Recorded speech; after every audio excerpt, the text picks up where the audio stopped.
Idea. Hey guys, welcome to Feature Bootcamp Week 1. This is going to be an overview of our upcoming bootcamp course, which is going to take you from idea to finished draft of a brand new feature script in 8 weeks. So let's get right into it. The first thing is, this is a class on Discord, so if you're watching on YouTube, Twitch, Twitter, or some other one of our other streaming sites or platforms, then you can join us on Discord if you want to participate in the class. If you are in the class, make sure to just keep that microphone muted. You can click the small gray microphone icon in the bottom left corner of your screen to access that. And if you're called on, just click it again to speak out loud. You can right-click on anyone to adjust their volume as well. So what is Script Camp? We are a screenwriting community that is focused on helping you take your concept from idea to first draft, polished script. We have lots of free classes, events, and workshops like this one that you're in now. And we have some classes for our supporting members, such as the boot camps, Writers Lab, and Advanced Lab. So that would be like classes beyond this one are part of the boot camp for supporting members. Usually our first class in any series is going to be free and public. We're part of Skill Camp, which is a nonprofit organization that brings free and low-cost classes to learn the skills and reach your life goals. You can drop by any of our new servers and say hi. We have plenty of other topics and classes that we are slowly growing these communities, and we are adding new stuff to them all the time. So stop by Film Camp, Creator Camp, Toon Camp for animation, Word Camp for novel writing, Design Camp for graphic design, Lingo Camp for language learning, and Code Camp for coding and programming, with a brand new class actually starting in just about 1 hour over on Code Camp. And that is open to people of all skill levels who are looking to learn how to use programming languages such as Python. You don't have to have any experience beforehand. Just a tiny bit about me. I won't go way too into this, but I have been a rep and working writer since 2017. I have a thriller script set up at a production company in town, and I teach the boot camps and weekly Writers Lab. I tend to specialize in horror, thriller, and action and dark comedy. So here's everything coming up. There's plenty of things happening here, and on our other servers. So there's over 100 hours of stuff to do every single month on Script Camp. A lot of it is going to be free and public, but we have a lot of this for our members too. So you should stop by these servers with the appropriate color coding. You can see which server it's going to be on. We have new fiction writing classes coming out that's going to be starting Saturdays from 12 to 2.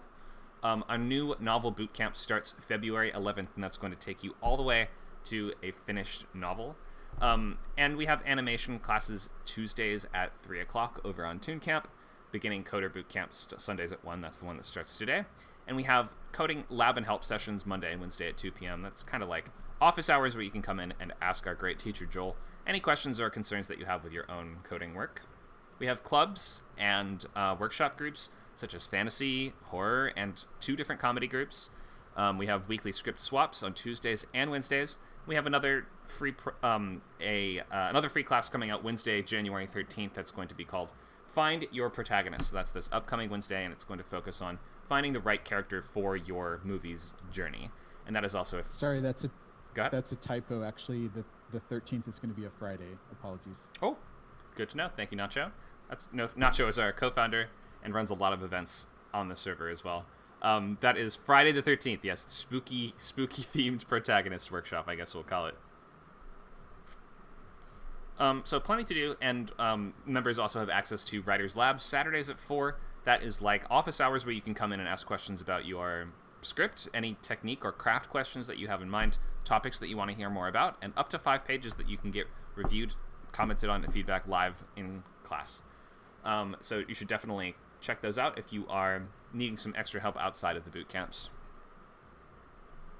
What are the boot camps? Well, we take you from idea to first draft, or if you're coming with a rewrite, which is possible to do, although I recommend if you're going to choose something brand new. But you can come with a rewrite if you want to, if you're prepared to totally, reimagine that script and to approach it as if it's a completely, new project, a new draft. We're going to take you from that rough draft to a more polished version. So we are going to use this step-by-step practical method with 2-hour weekly classes, such as this one here. 8 weeks for the feature, 6 weeks for TV. In the past, we've done workshops such as 4 weeks for short film pitching, sci-fi, and shorter topics like that. And then our novel bootcamp currently runs for 12 weeks, though we might be adjusting that at some point. So here is what's coming up. We have January 8th, that's today, Why the Story. So we're going to look at loglines and sketchbooks today. And the students that are here, we're going to give them a little bit of that initial feedback on their ideas so they can really zero in on why have I chosen this story and is this the right one that I want to be working on. And you're going to try to commit as quick as possible to your idea. We don't want to be still changing your idea around after a week of the class. So you got to just kind of commit to something and stick with it. It's just 8 weeks. So by the end of 2 months, then you will have your first draft. Doesn't have to be perfect. Doesn't even have to be good at all. And you need to kind of get used to the idea of moving beyond everything needing to be really good. You can't get stuck in perfectionism if you want to be a screenwriter. We have to be open and able to move through many different drafts and many, many, many different ideas. So can't be too precious with ideas in screenwriting. So we're going to look at why the story today and loglines and sketchbooks. Next week, we're going to do broad strokes outlining. That's going to be the story beat summary, which is just a 1 to 3 page summary of everything that happens in the story, basically in the correct order that they should happen. Those events should occur in. We have outlining 2 after that. That's going to be expanding the scene cards expanding that story beats outline into a set of scene cards, which is a full paragraph for every scene in the entire script. After that, we will start the script. So the first half of the class is outlining and pre-writing and figuring out what happens on every page, basically. And then the second half of class is actually doing what we call going to pages, where you actually start writing, formatting, writing out scenes, blocking, dialogue, all that kind of stuff. So you don't actually need to download any screenwriting software until halfway through any of these courses. So weeks 4, 5, 6, 7, and 8 will each be focused on that section of the script that you're going to be in, more or less, and you're going to be writing about 20 to 25 pages a week in order to finish on time by March 5th. Any questions on the class schedule or the upcoming bootcamp before we get into some of these basics here? No, I'm good. Great. Okay, let's get going. If you need to enroll still, you can buy the class on its own at scriptcamp.net/classes, or you can become a member, start your free trial for unlimited membership. You'll get a 40% discount if you buy yearly at scriptcamp.net/membership. That gets you access to every class on all of our servers, every event, every workshop. If you plan to enroll but haven't yet, we will have a small poll in the chat that you can click yes on, and that will give you immediate access to those bootcamp channels, so you can join our discussion even before you've signed up for your membership. Here's everything that it includes. Like we said, this is a little outdated because it says only 70 hours of classes a month. By now, Scale has easily over 100 hours of stuff to do every month, and includes access to our video library. So by signing up for membership, you will be able to watch back recordings of all of our previous classes, which is like several hundred hours at this point, it must be. Also comes with exclusive channels, such as personal logline feedback from me. You can get $100 off your consultations and proofreads. And that also includes the Writer's Lab, the Advanced Lab, and all the boot camps. You can get yearly for either unlimited or coaching subscriptions here. All right, so we're going to start with introductions. Ground rules, logline basics. We're going to post loglines from the students here and maybe give some feedback on them to make sure that you're on the right track and to answer some of your initial questions as you're getting ready to start gathering information and sort of ideas for this upcoming project. We'll look a little bit at how to fill out a sketchbook, but given how that is not exactly... There's not really rules to what goes into and out of a sketchbook. That's something that you should just basically have open and be working on every class. Our first... that homework assignment date is not correct. It is now January, not October. For next week, all you're going to be pretty much doing is gathering as much stuff in the sketchbook as possible, as many ideas as you possibly can, research materials, images, links to videos, articles, anything that you think is just going to inform the project that you're doing. And you're going to be working on your logline this week. So you want to have a solid logline, solid idea, and a pretty filled out sketchbook by next week. Okay, so feel free to chime in, tell us about yourself. Have you read written scripts before? Have you read lots of scripts before? What's your experience level? What are you hoping to accomplish? What are the career goals that you have for yourself? Feel free to speak up.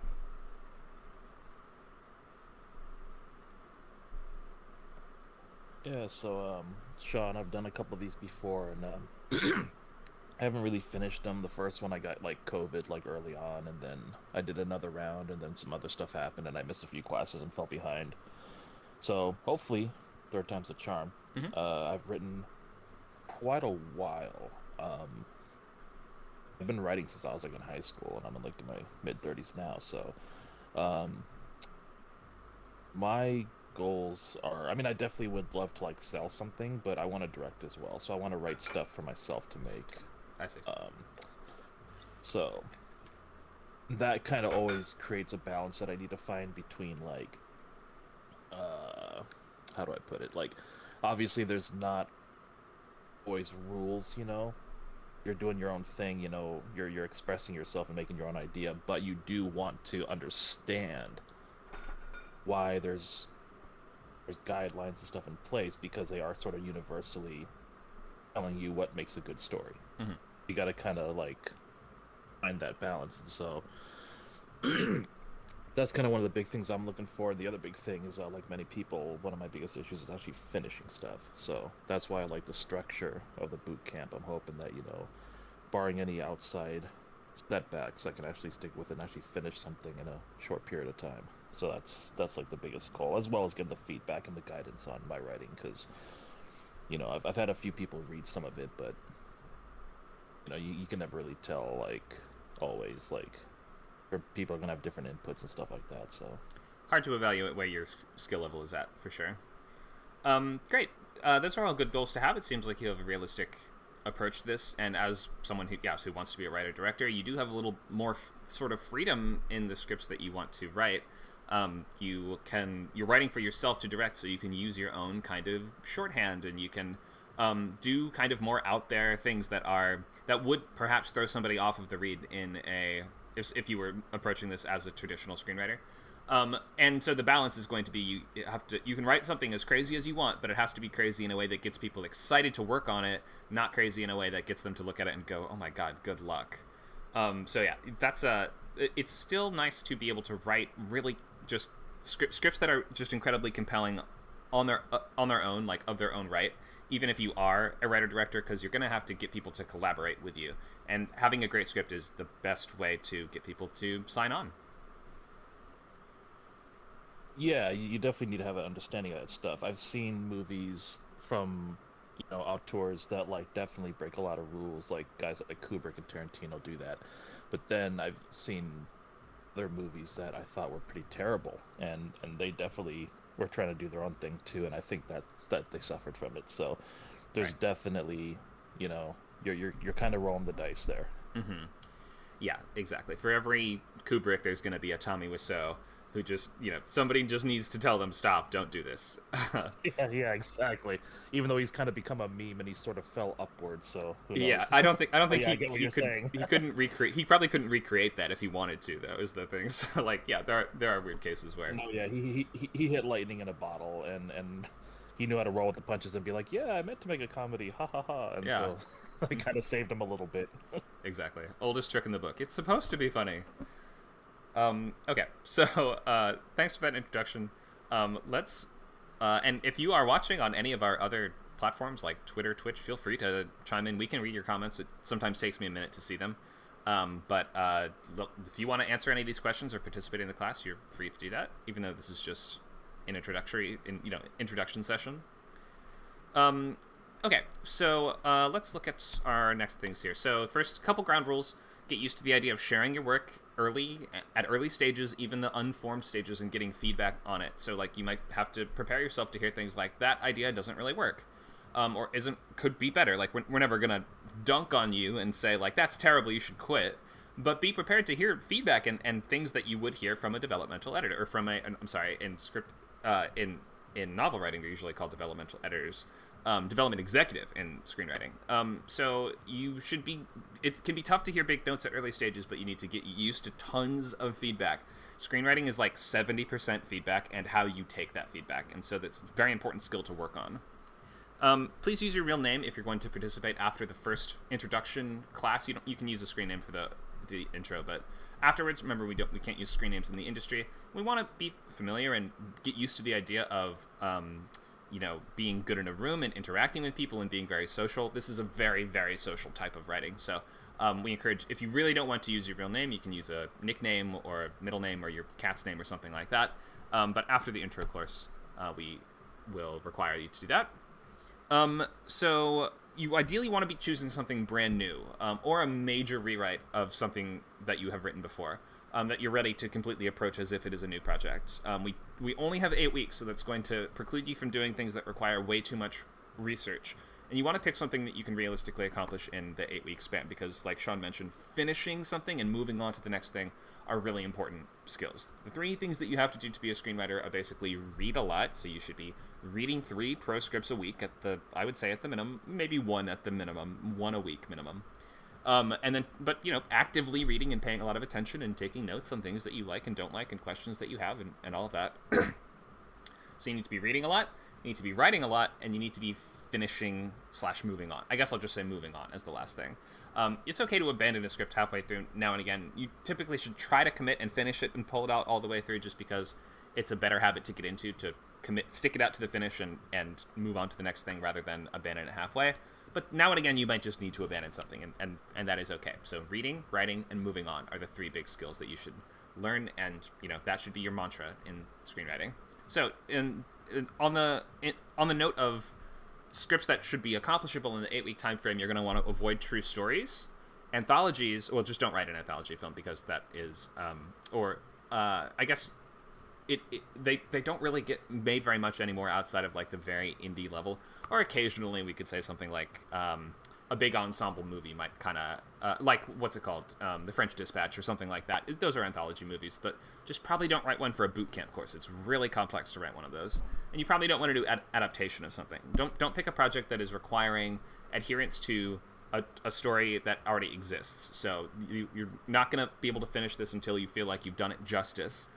Those are not going to be the best things to choose for a boot camp. You want to pick something that you are going to be able to pull off in this quick time frame, this somewhat accelerated time frame of 8 weeks. And on that same note, also probably don't do a historical unless maybe you only watch historicals and you have a really firm grounding in that time period that you're thinking of writing in, or something like that. Or you majored in that in college, or you, I don't know, do a lot of ballroom dance classes and you're writing a Victorian ballroom dance movie or something along those lines. We just encourage that because it requires a lot of research to properly portray a historical period or real people or anything like that, especially if it's going to be people from your life. Probably don't do it for a boot camp course.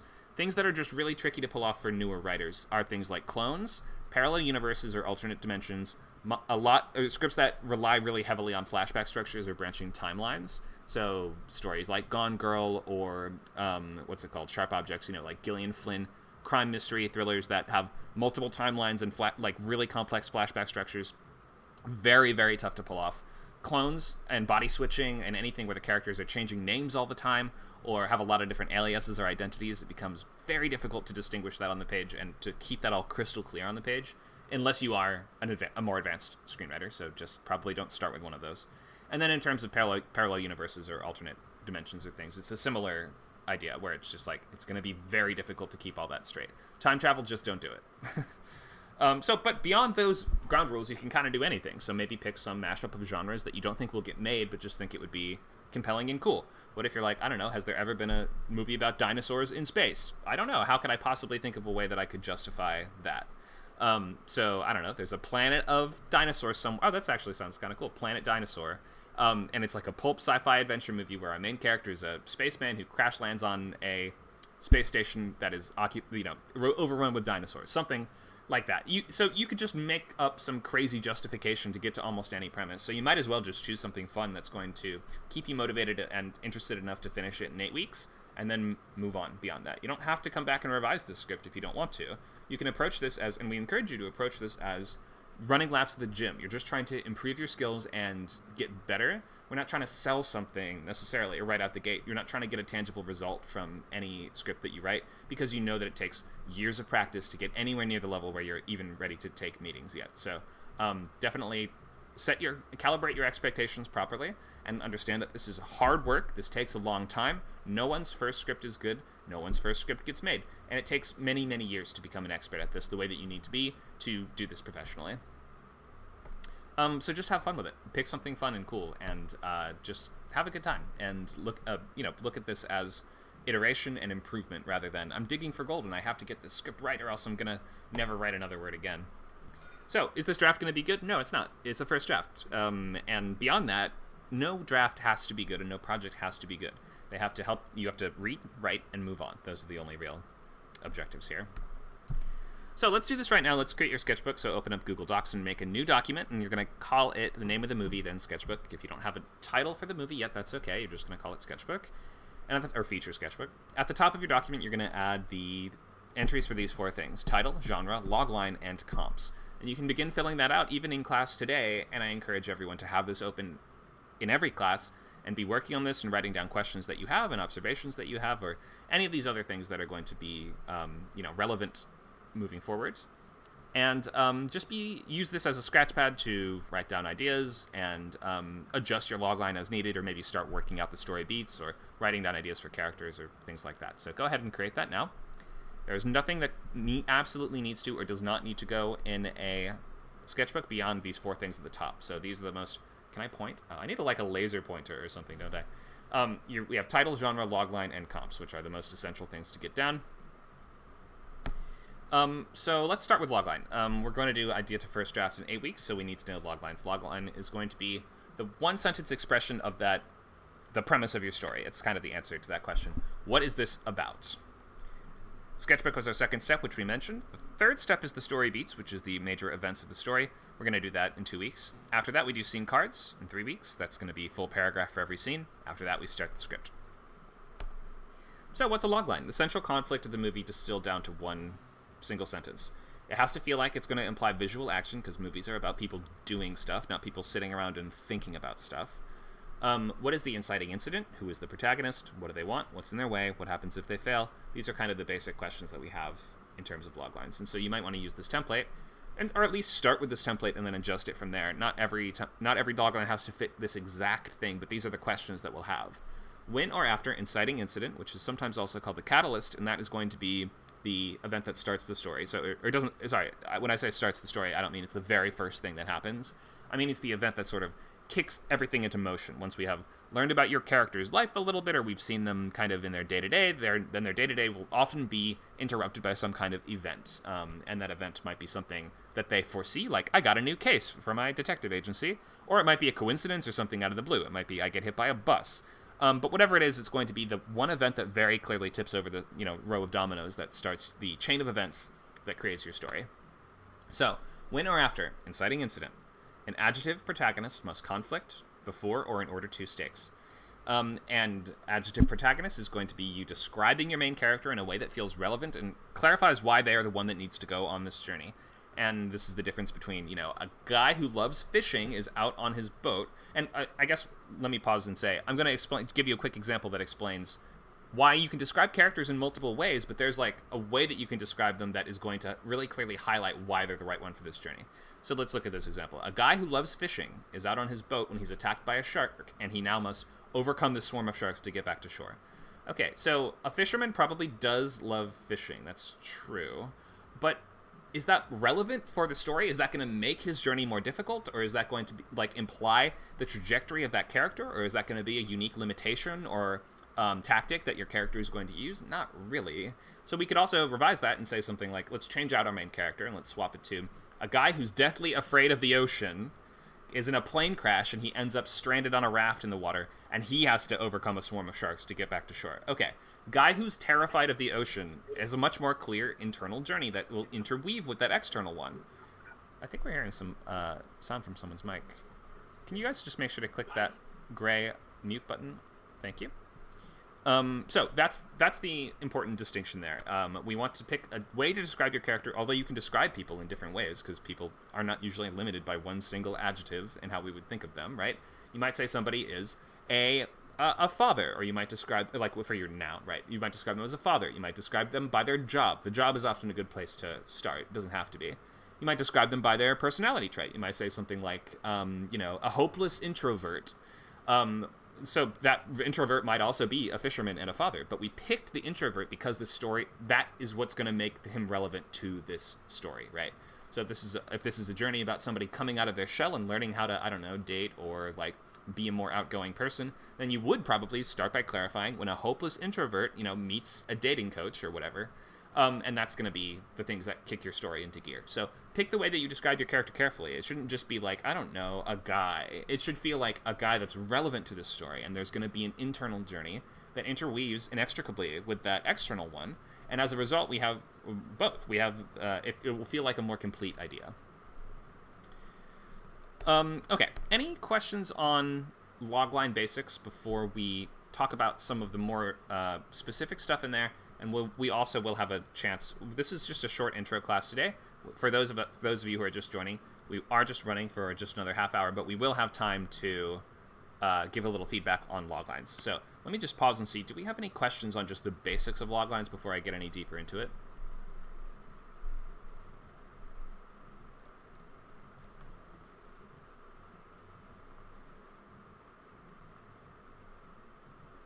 Yeah, Connor, can you hear me? I hear you. Go ahead.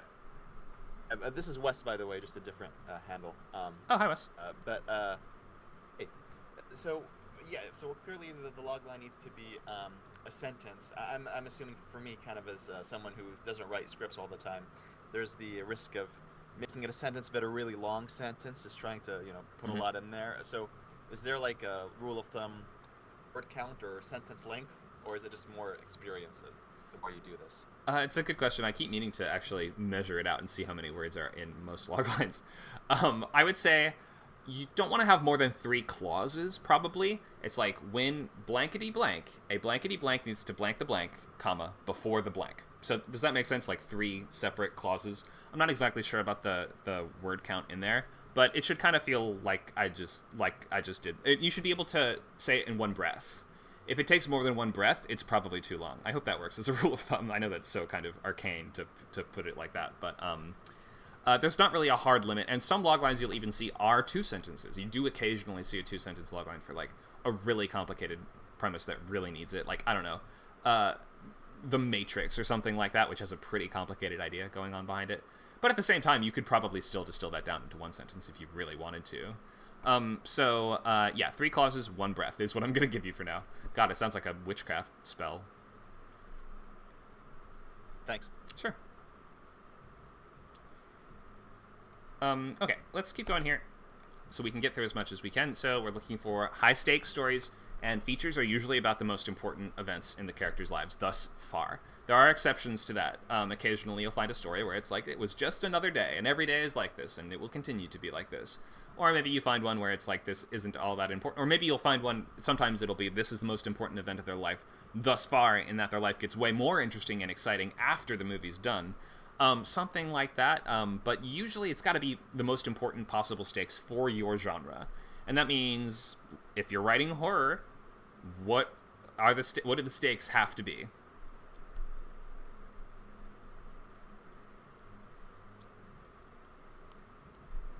Highest possible stakes for the genre.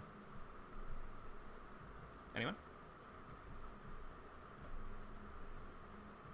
For horror? Yes, go ahead. A lot of times it's staying alive. Yeah, life and death. Action is the same. Action and horror should have life and death as the stakes for the most part. There's occasional exceptions to this, but usually in a horror, it's going to seem like the stakes are life and death.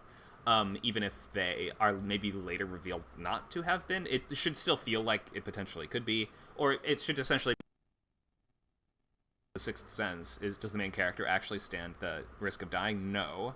But we don't really know that for the movie, and it still feels dangerous, and it still feels scary.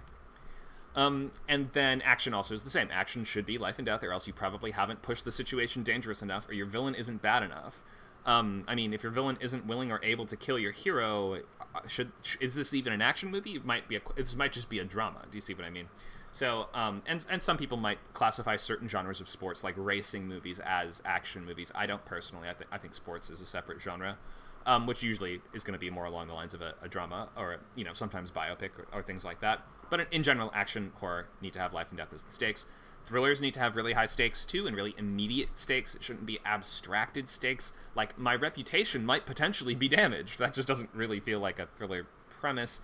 unless it's like when he gets blackmailed by a student, a teacher goes to dangerous lengths to stop a student, to stop him before his reputation is damaged. In which case, the stakes actually are higher than it does involve, physical threat, even though we started out with that idea of, just his reputation. But like it should feel like naturally in the logline that we can imagine the escalation of that stake as the story goes on. Okay, so we also want to imply the size of a story, so not too big, not too small. It should feel like this can be accomplished in 90 minutes to 2 hours, and it shouldn't feel like this would be the entire, 5 generations of a really complex family. That might be more like a TV show, or if it's just about a guy who wants to get a sandwich from a shop, that might be like a short film or a comedy sketch or something like that. So we want it to feel like a feature film. This is a feature writing course. What else? So looks like, we have somebody from YouTube who has commented. Their name is Returning. Welcome. Hi, Returning. I wonder if you're actually returning to our classes from before. Thanks for joining in any case. Let's keep going. We want to make sure we'll have time for feedback in class today. So I'll just mention our last couple things about the log lines, and then I want to see the log lines if you guys have them. So be typing them out and be getting ready to copy and paste them so you can get some early feedback. So what are we looking for in log lines? Well, we want stories that are about people doing stuff, like I mentioned, and it's very important to have that sense of tangible goalpost. It should feel like we are watching people do something, and it's clear what we're watching them do. And then we don't want to fall into this trap of like, and then what? If the whole log line is just telling us what happens up to like the 15-page mark, then we're going to be like, wait, what's the movie though? It's like a woman suspects that her husband is a serial killer. That's not really a log line. It's that, and then she must what? Escape the house before he kills her? That could be a really contained thriller, right? Or is it like she needs to build a case and prove that he's a serial killer? That might be more like a mystery story. Or it might be, or she needs to find out, is he really a killer? I guess that would be the mystery, wouldn't it? And then maybe she has to build a case. Maybe that could even be, I don't know, like a legal thriller or something like that. So what we are actually doing in the story basically determines the genre. So it should be really clear what the characters are actually doing in the movie. And a tangible goalpost is also important for this, so it feels like this is something that could be accomplished in this time, and like we will know that has been accomplished. It shouldn't be a mental goal.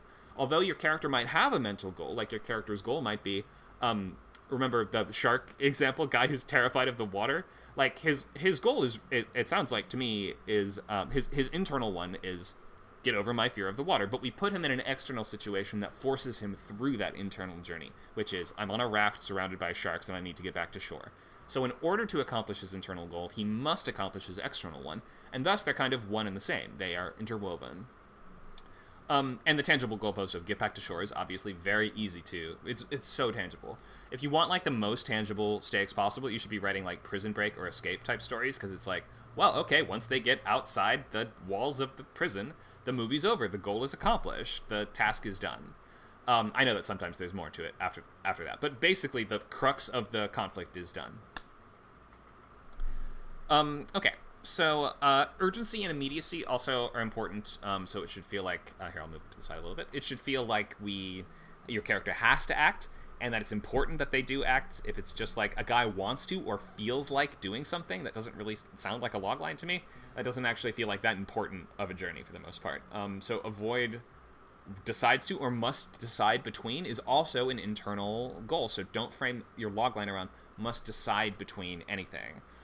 If the character has to decide between two things, then we should know what they need to accomplish to do that. Let's say, I don't know, it's about a city boy who goes out to the country, and he needs to decide between, do I want to stay in the country and move to the city? That's the internal goal, but we don't put that in the log line. You'd put something like a city boy, a reluctant city boy is forced to go out to the country and has to win a bullfighting, rodeo contest.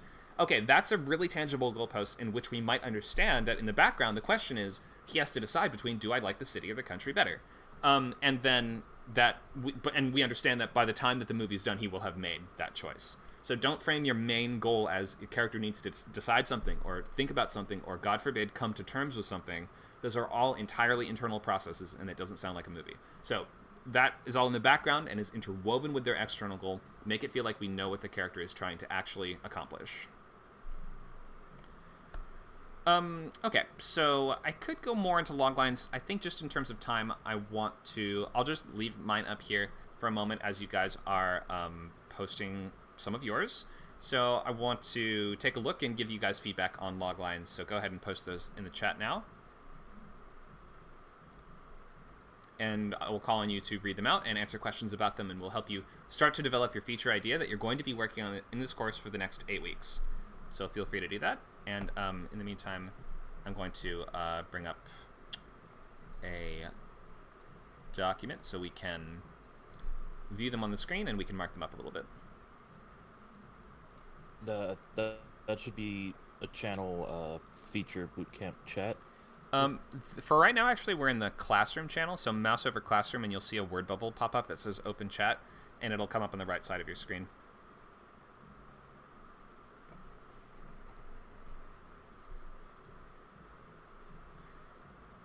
Thank you, Wes. Nacho just tagged you in the chat channel. Got it. Thank Great. you. Awesome. All right, let's start with Wes, and then we'll do Sean afterwards. All right, can you read this out for us, Wes? Yeah, sure. So yeah, I'm still trying to figure out the title, but the log line is: after the onset of a demonic plague, a hedonistic physician with a dark past must eliminate the cabal behind the disease before the Ottoman Empire drowns in a tide of liquefied guts and blood. Wow. I've never seen a log line like that before. So points for that. Well, actually, yeah, it takes place in the same, the blood tax script that you helped me on. It's not in that same universe. Oh yeah, sort of like 1400s like Ottoman Empire horror kind of pulp crazy action stuff. Is that right? Exactly. Awesome. That was a super cool script. That's right. That's what you wrote. I was like, what was Wes working on that we knew from before? Okay, so this is a new story though, right? Correct. Yeah, completely new story. Just same universe. Okay. So, and what's the genre here? I'm thinking action horror. Action horror. Okay. A very neglected subgenre that I wish we had more of.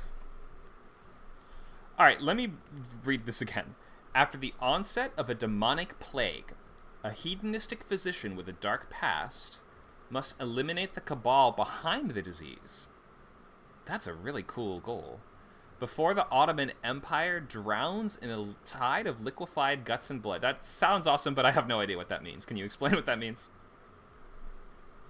Yeah, so essentially, like the disease that the way this disease works is like once you get it, you essentially just like vomit out your guts. Your guts are liquefied, and you just vomit them out until you die. Okay. So that's. So you just mean in terms of this ticking clock, you basically just mean before the disease gets worse or before the disease spreads further? Yeah, before the disease spreads further, yep. Okay. That would probably be a clearer way to put this. This is very evocative, but it's just not very clear what you mean. It's like, is this a metaphor, or is this actually what's going to happen? Or we just don't know so the problem sometimes with fantasy-type stakes and stories is that we don't know what's possible in your world, so we start to conflate metaphors with things that are actually happening in the story. Take, for instance, you say, he flew across the room in a book, right? And it's like, okay, well, did he actually fly, or are you just saying he flew like he ran really fast, and you're just using that as like a kind of metaphorical way to say that, right? So when you say the Ottoman Empire drowns in a tide of blood, that could mean almost anything. And a demonic plague, I kind of thought you meant it was invaded by demons. That's often when people say things like demonic plague, we're thinking like Doom, right? Where it's not an actual plague, it's a sort of plague in the terms of it is a scourge of demons, right? It is like an army of demons. But you mean an actual disease. Yeah, it's like maybe to make it more clear for the purpose of the logline, like a demon, like an occult-induced plague. It's not like a natural plague. Maybe that's a clearer way to phrase it for me. Something like that. Yeah, it might be in that case then when your first clause might be like, when an evil cult spreads or manufactures a biological weapon that ravages the Ottoman Empire, something like that, then, or like, an advanced strain of Ebola that ravages the Ottoman Empire, just to clarify what you mean a little bit here, then you could just phrase it a little bit more actively like that. Start it out with the cult rather than the onset of a plague. Well, it's like people are causing it. The onset makes it sound like it's naturally occurring. So I think you want to rearrange that so that the first part is going to be put the cult or the cabal first. I love the hedonistic physician with the dark past. I'm very in for this, and I mean, is he like, he has to assassinate is he actually a doctor? If his goal is to kill the cult, right? Is he a doctor, or is he just, when you say he's a dark past, does that mean he was an assassin in the past or something like that? Yeah. So I'm just like leaning into the location, etc. So, and I'm going to struggle how much to reveal this, but that's later. But essentially, like, his dark past is he used to be part of the Hashashin group, the assassins group, Mhm. and then he left them and went on to become a physician. He still has that background. Mhm. So when he sees that this plague is going on, that there might be a cabal behind it, he decides to utilize his unique set of skills I to love that. address it. I do love that. This story sounds awesome. I would definitely read this. So the elements that you have are very nice. Just in terms of the expression of it, just clarify what you mean. We don't want to be confused at the end and left with ambiguity, which there just feels like there's a bit of ambiguity in this one here. But the goals are very clear. I mean, the goal is very clear, though. Go ahead. Okay, so does the log line need to call out that the physician was a former assassin? I was just wondering that. I mean, I think you saying the dark past does actually pretty much suggest that is the case, or that he's a serial killer or something like that. I pretty much get it. So I don't think that you need to. I think you've done enough there. I just had questions about it, and I just wanted to clarify that's what you meant. The things you should that the ambiguity are the stakes of the Empire is going to drown in guts and blood, which just doesn't make that much sense on its face. So it should be like, just a little clear what you mean there, and then put the cult a little more actively at the beginning, and it'll be clear that they're the ones that caused this. Any questions on this one? I think those are good notes. I'm making the changes right now. Thank you. Awesome. Thanks so much. Looking forward to reading this. This sounds very original and right up my alley. Let's do Sean.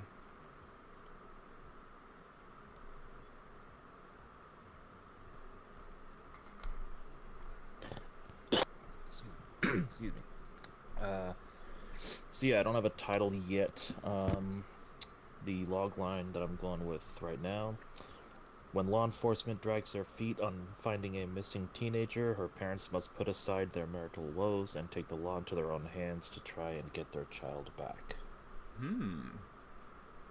This sounds cool. You say it's an action drama, though. This sounds like kind of a crime thriller to me. Why do you classify this as action, may I ask?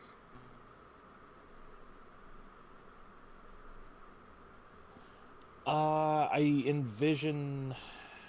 Are the parents getting in car chases and shit to get their kid back? I feel like it's gonna kind of get a little nuts at some point, but I want to find a way to kind of, keep it sort of contained. Not get too crazy with it. Like, it's not gonna be like a John Wick per se, but maybe a bit more like Tarantino-ish, or the stuff that he always likes to talk about. A lot of those like 70s revenge kind of thriller things, where there's like a lot of like big shootouts and stuff. I'm kind of envisioning something like that at some point. And I kind of feel like that's gonna like happen. I want this to kind of get into like some heavy action kind of towards the end.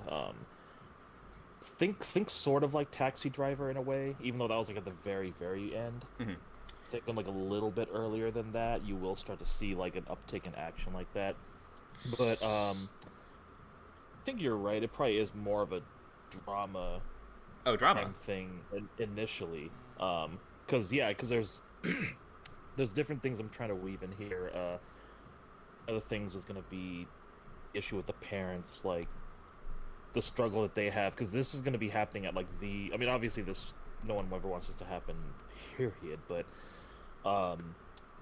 it's going to also happen like when their marriage is just like really, really in a bad place. So like, of all the times that they have to try to face something like this, it's when they're also like kind of at each other's throats and just having their own issues. So now they have to really try to like just block that out when they have to go do what they have to do. No kidding. They're about to get in shootouts, and they got to be on the same page for the shootouts. You can't have marital problems in the shootout. Right, and I think that stuff's just gonna kind of like unravel. Like, at first they just think that the kid's missing, but then they're gonna find out, that like she's like this guy who's kind of involved in some bad elements, and then, like, I don't have the details worked out, but in my head I can kind of see that it's gonna kind of get in that direction. Maybe like the guy's like gang affiliated or something, or Okay. Something like that. So action stories require really competent protagonists. Otherwise, they can't survive multiple action scenes, right?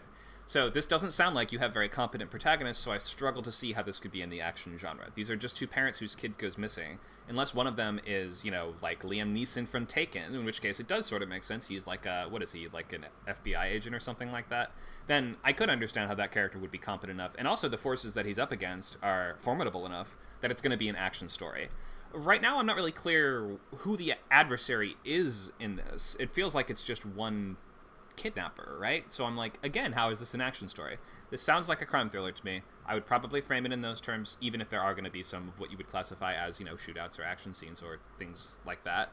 And unless you're saying that your main characters are somehow actually hyper competent or become hyper competent by the end, is that the case? Or am I right in terms of it's probably more of like, is this like Prisoners meets Taken kind of thing? Are those your comps?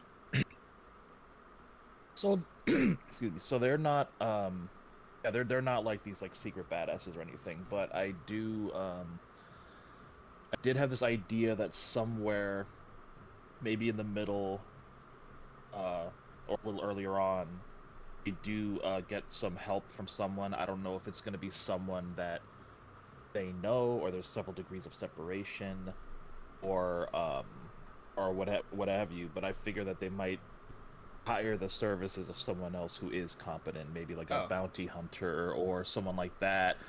But wanted that to kind of come in like a little later, like when they're a bit more desperate, so then they start to turn to that. Okay. Then yeah, and then that's when it kind of becomes like he looks into who these people are, where she is. He's like, hey, you know, this is deeper than you guys thought. The guy that she's with is tied up with this cartel or these guys, you know, whatever. And so that's like how it's going to kind of get a little shitty, I guess, because like when this that kind of situation, you can't just, you know, like a PI to just kind of get the person, you know, like these are like really bad elements that are not going to kindly to someone sniffing around their business, you know what I mean? Sure. I have more feedback for you, but I'm going to cut off the stream just because we have our coding class starting, and that's going to need the stream. So give me 1 second, and let me wrap this up, and I'll stay with you. And I'll give you more feedback in just a minute. Okay, so that is all that we're doing today. You should come wait for our coding class, which is about to be streamed, and that's going to be really awesome. That's taught by our teacher Joel, and that's going to be a weekly class. So definitely check that out over on Code Camp, which is our other screenwriting server. If you need